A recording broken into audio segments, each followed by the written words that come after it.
Welcome to family worship at St Philip's. We're going to sing together an old favourite now. Our God is a great big God. 1, 2, 3, 4. Our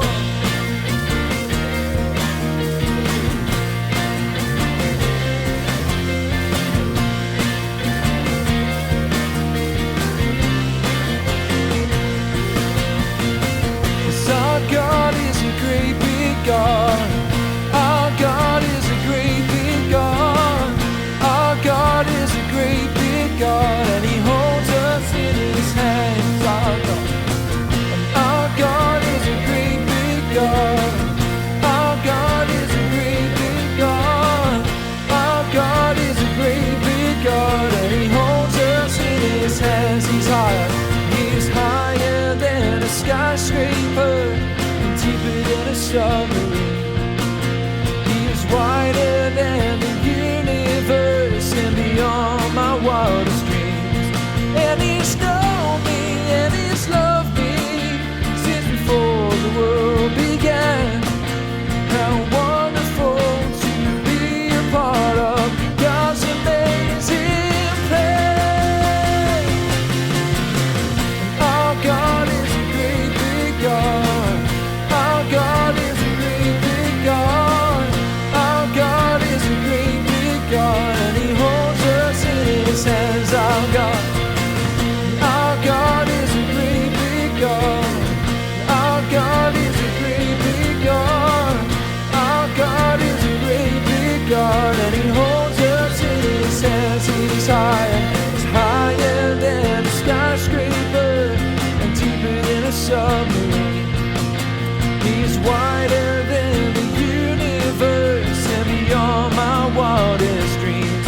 And He's known me, and He's loved me since before the world began. How wonderful to be a part of God's amazing plan. 'Cause our God is a great big God. Our God is a great big God. Our God is a great big God, and He holds us in His hands. Just the voices. And our God is a great big God. Our God is a great big God. Our God is a great big God, and He holds us in His hands. Our God, and our God is a great big God. Our God is a great big God. Our God is a great big God, and He holds us in His hands.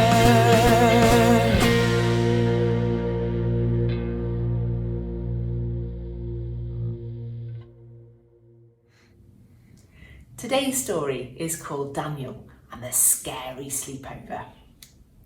Things were not looking good for God's people. They'd been captured and taken far from home, and now they were the slaves of the king of Babylon. But God had not left His people. He was with them, and He was looking after them. Daniel loved God and obeyed Him. Now God made Daniel able to understand lots of difficult things, so it wasn't long before the king of Babylon noticed him. King Darius liked how clever Daniel was, so he made Daniel his most important helper of all and put him in charge of lots of other helpers. But the other helpers didn't like this. They wanted the king to like them the best. They wanted to get rid of Daniel. So they spied on Daniel. They tried to find things wrong with Daniel, things they could tell the king, things they could suggest he'd done. But there weren't any. None. They couldn't find anything at all. Except there was just the one thing. Every day, 3 times a day, without fail, no matter what, Daniel went to his room, he closed the door and prayed. They smiled to themselves. Let's get the king to make a law. No one is allowed to pray to anyone except to the king. Daniel won't obey this law, and he will be punished. They were pleased with themselves for being so clever and hurried off to tell the king. The king liked their idea. He didn't know they were tricking him. So he made it into a law. Everyone must pray only to me.